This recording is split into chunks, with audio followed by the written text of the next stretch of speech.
Bonsoir, bienvenue à ce nouveau Parlons Carcassonne 13. Bon, vous allez remarquer quelque chose de différent à l'habitude.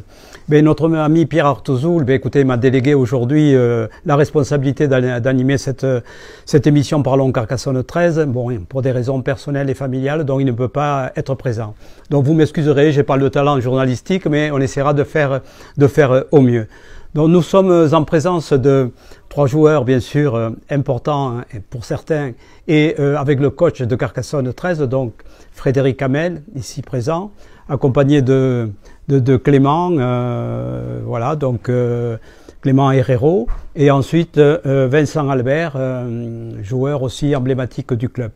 Bon messieurs, bienvenue et nous allons échanger un petit peu sur le sportif, ce qui s'est passé et ce qui va en découler très prochainement, le week-end prochain.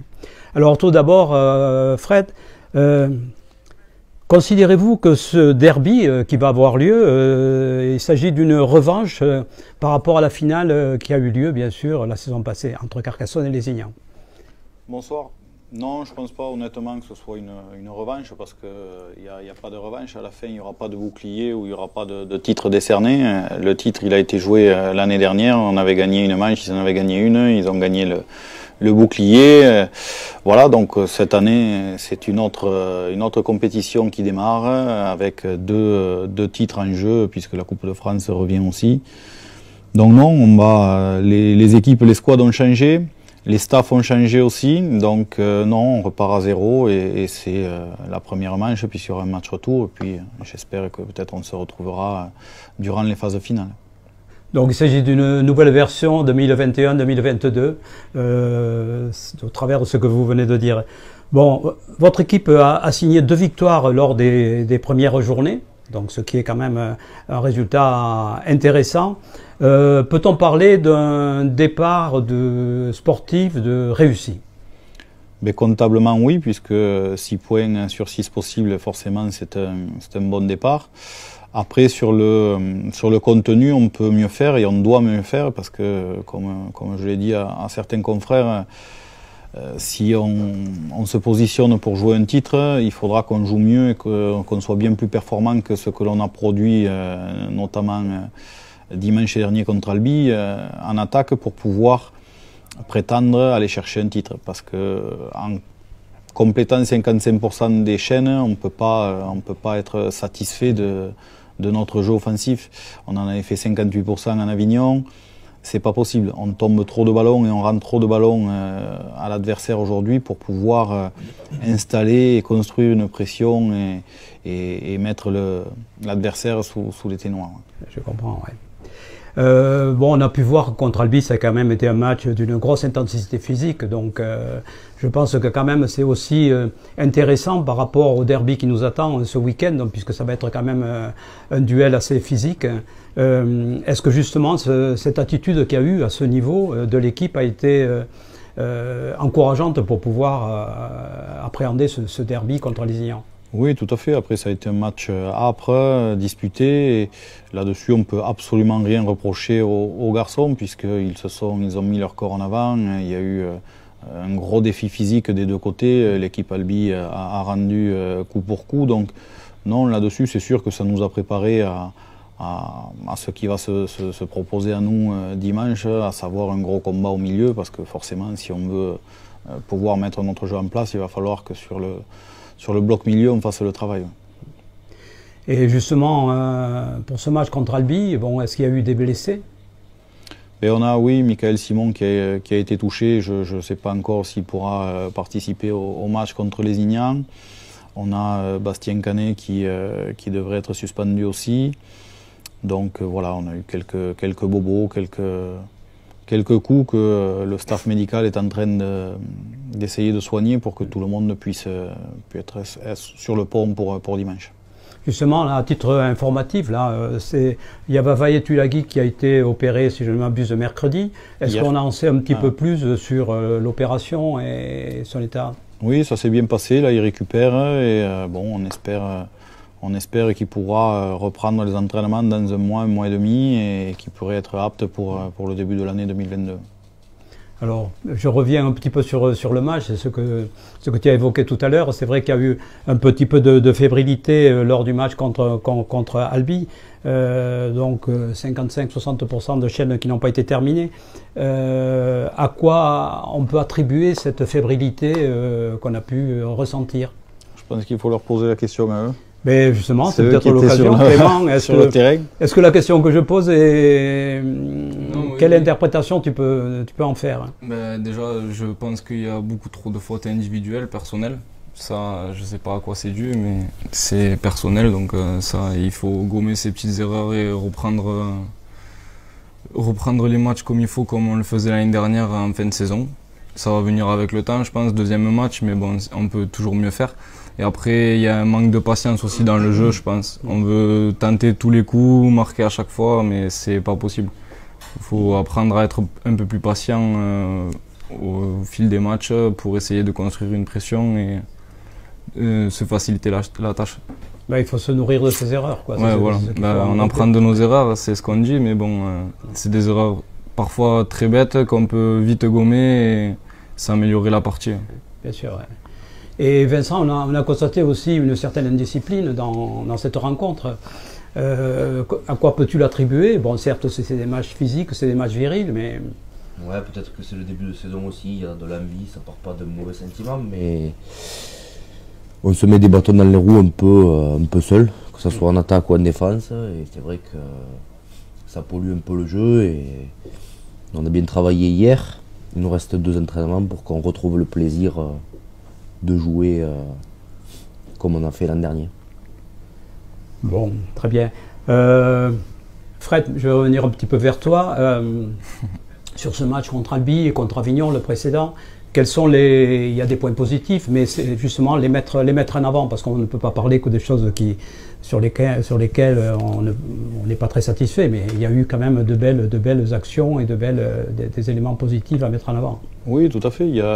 Dès qu'on arrive à mettre notre jeu en place, qu'on est bien structuré, que les garçons ont les bonnes lignes, qu'ils ne font pas de faute de main, on s'aperçoit qu'on est dangereux. Je prends le match d'Albi par exemple, on a cassé 9 fois la ligne. 9 fois la ligne, on a cassé, c'est énorme. Albi ne l'a cassé que 2 fois. Donc on score 4 fois. Ça veut dire qu'il y avait des opportunités pour scorer peut-être 4 ou 5 fois de plus. Donc si on arrive je ne dis pas à se restreindre parce que c'est un terme que je n'aime pas, mais à savoir alterner entre les temps forts, les temps faibles et savoir quand il faut aller au sol plutôt que de jeter un ballon. Voilà, il ne faut pas forcer les choses. Et là, je trouve que sur les 2 derniers matchs, même aux entraînements, on a tendance à vouloir forcer les choses, à vouloir forcer la décision et à dire si la passe, elle va passer. Et non, elle ne passe pas, elle est contrée, elle est touchée ou on fait un en avant. Alors que voilà, c'est un jeu où on a des tenues, on peut aller au sol, préparer le coup d'après et construire cette fameuse pression pour qu'on puisse justement installer notre jeu et mettre l'adversaire en difficulté. Clément, bon, il y a un petit moment que le maillot jaune est sur tes épaules. Hein. Ouais. Donc, tu as souvent changé de partenaire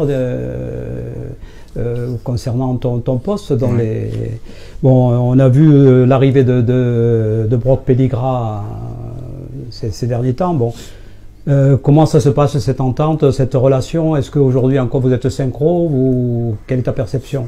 Non, ça se passe très bien. Brock, malgré qu'il ne parle pas français, fait de très gros efforts en français.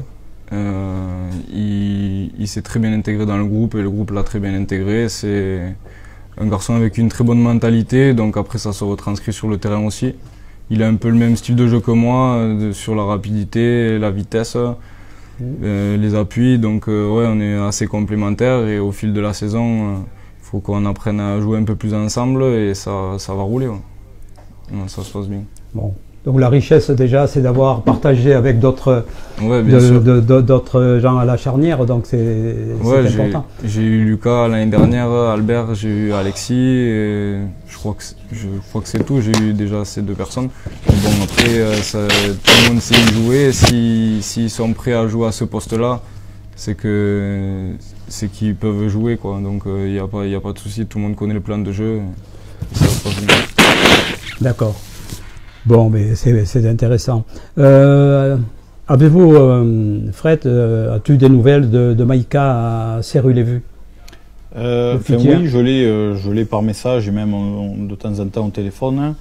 On attend le retour de son passeport en fait, puisque son passeport est parti il y a 3 semaines sur Singapour, puisqu'il y a un consulat au Fidji mais qui ne traite pas les visas, donc c'est une entreprise privée qui récolte les papiers plus le visa et qui l'envoie directement à l'ambassade de Singapour, qui eux doivent tamponner ce fameux visa, enfin son passeport avec le visa et le renvoyer au Fidji. Donc là ça a fait 3 semaines hier qu'il avait déposé son dossier, donc on est dans l'attente qu'il récupère son passeport et nous prendrons le billet d'avion dans la foulée. Alors Vincent, donc c'est la question un petit peu similaire à celle de Clément. Donc tu as changé souvent de partenaire au cours des différents matchs, au cours de la saison passée. Bon là, on a vu que tout récemment, il y avait Sofiane Bitigri qui était associée au poste avec toi. Donc comment se passe cet équilibre entre vous deux? Comment tu perçois ce nouveau tandem, quoi? Mais écoute, ça s'est bien passé pour le premier match, quoi. Non, c'est un peu les mêmes caractéristiques, le même jeu que moi, donc on se complète aussi. Il est grand, il sait jouer au pied aussi, donc c'est une plus-value pour nous aussi.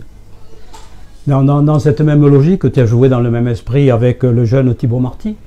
Donc d'abord nous voyons un jeune avec beaucoup de potentiel, beaucoup d'espoir. Et est-ce que vous pensez justement, là, les deux joueurs tout au moins, vous voyez quelqu'un qui a vraiment de bonnes évolutions possibles en matière de rugby à 13? Ouais, je pense qu'il a tout le potentiel pour jouer avec nous. On l'a vu sur le premier match. C'est quelqu'un qui travaille beaucoup à côté, donc je ne vois pas pourquoi il n'y arriverait pas. Ouais. Bon, mais donc il y a de belles perspectives à venir. Alors la question, Fred, bon, il y a le derby qui arrive, on est en début de saison. Est-ce que ce derby n'arrive pas un peu trop tôt par rapport à notre championnat? Oui, c'est sûr que c'est un peu tôt sur le 3e match. L'année dernière, je crois que c'était le 5e match qu'on était allé déjà à Lézignan. Donc c'est vrai qu'on n'est pas réglé, les squads ne sont pas encore au complet, mais bon, c'est comme ça, le match arrive, donc on va jouer ce match-là comme il se doit. C'est un derby, ok, mais c'est surtout le 3e match de la saison. Donc on part chez le grand favori au titre, puisque c'est quand même... c'est la vérité, c'est pas de faire de l'esbrouf ou d'essayer de mettre une quelconque pression, mais Lézignan est le principal candidat à sa propre succession. Ils ont un effectif qui est simplement sur le papier, qui est monstrueux, donc voilà, avec beaucoup d'anciens joueurs de Super League. Donc Jason Baitieri devrait débuter, je pense, ce week-end. Peut-être Chris Naninou aussi, voilà. Mais après, c'est une chance pour nous. Moi, je le dis, c'est très bien pour le championnat français qu'il y ait des joueurs de renom comme ça. Que, voilà, si on vous dit, il y a Maloney, il y a Baitieri, il y a Sam Moa, Chris Naninou, Anthony Maria qui viennent jouer, mais c'est toujours bien pour notre championnat. Ça va faire venir du monde au stade. Et c'est avec des affiches comme ça qu'on se régale, qu'on salive, les gens ont envie de voir ces joueurs-là. Et puis voilà, moi je connais aussi mes joueurs, et ces joueurs, ils ont envie de les affronter, et puis ils ont surtout envie de les battre. Donc, parce qu'après, la vérité du terrain, ça reste ça, c'est 13 joueurs contre 13 joueurs. Et c'est celui qui fera le moins de fautes, qui sera le plus appliqué, et qui saisira ses opportunités, qui gagnera. C'est sûr, bon, c'est vrai que le recrutement de Lézignan, on peut le qualifier de XXL, donc c'est vrai, je pense que tu as bien résumé un petit peu cet effectif, mais ceci étant, un derby reste un derby et il n'y a pas de raison. Nous avons un effectif intéressant, des joueurs motivés au travers de ce qu'on vient d'entendre. Est-ce qu'aujourd'hui, Fred, ton analyse sur le recrutement, même si tout le monde, il manque encore le Fidjien, est-ce que l'effectif que tu as ciblé, que tu as identifié, est-ce que tu es satisfait de ce choix? Oui. Déjà, mais on fait toujours le recrutement en 2-3 temps, c'est-à-dire que la première des choses, c'est de faire re-signer ces joueurs cadres, l'épine dorsale de l'équipe. Et après, sur les recrues que je cherche les joueurs qui vont s'intégrer au niveau mentalité, qui vont vont coller aux joueurs que j'ai, à l'esprit du club. Ça, c'est primordial. Évidemment que je cherche les joueurs de qualité. Et après, je vais chercher les joueurs étrangers sur les postes où je n'ai pas réussi à trouver les joueurs à l'équivalent français. Donc je pense que le recrutement est intéressant. Je fais avec les moyens que l'on a aussi. Je ne peux pas donner des salaires astronomiques à nos joueurs. Donc oui, après le recrutement, il est bien. Le seul bémol que j'ai, voilà, c'est que il me manque encore un joueur et puis que j'en ai 2 ou 3 qui se sont blessés ou les blessures ont duré un peu plus que prévu. Et forcément, on démarre avec un effectif un petit peu appauvri. Bon alors, est-ce que c'est trop tôt? C'est possible, j'en sais rien, hein, tu vas me répondre. Est-ce qu'on peut connaître un petit peu l'effectif de dimanche? Non, honnêtement, c'est trop tôt parce que j'ai rien arrêté avec Alan. On en discute avec Jean-François Albert, j'en parle avec Teddy Sadawi, Amar Sabri aussi. Non, on n'a rien arrêté parce que ce soir, on va essayer des choses. On va essayer des choses à l'entraînement, on va essayer différentes possibilités. Il y a des joueurs qui vont se tester aussi. Donc non, honnêtement, j'ai pas arrêté l'équipe encore. D'accord. Donc, avant de conclure, j'aimerais quand même qu'on fasse un petit mot sur les juniors qui, eux aussi, il y a eu 2 prestations sportives sur 2 week-ends comme la première. Il y a eu 2 victoires avec des matchs intéressants. Moi, j'ai vu le match d'Albi, d'Avignon, qui a montré une équipe très prometteuse. Hein. Puis il y a eu le match d'Albi ce week-end, qui a été assez aussi disputé, puisqu'à la mi-temps il y avait 12-12, donc ça a basculé sur la fin. Quel est un petit peu ton analyse, si tu as pu voir ce match, et quels enseignements on peut en tirer? Oui, j'ai vu la première mi-temps en entier, après j'ai vu la seconde mi-temps à la vidéo chez moi, parce que voilà, c'est des garçons que je suis. Certains postulent déjà à des places en équipe première. Il y en a qu'on n'attendait pas et qui sont en train de marquer des points. Il y en a 2 là qui vont être déclarés stagiaires bientôt et donc qui vont rejoindre les entraînements avec nous. Mais il y a une équipe vraiment intéressante. Teddy et Amar font un super travail, font vraiment un super travail. Mais tous les garçons sont vraiment attentifs. Je prends l'exemple des juniors qui s'entraînent avec nous. Je sais que Clément, avec Julien Laporte, il lui donne énormément de conseils et ça le fait progresser. Et il tire son équipe vers le haut.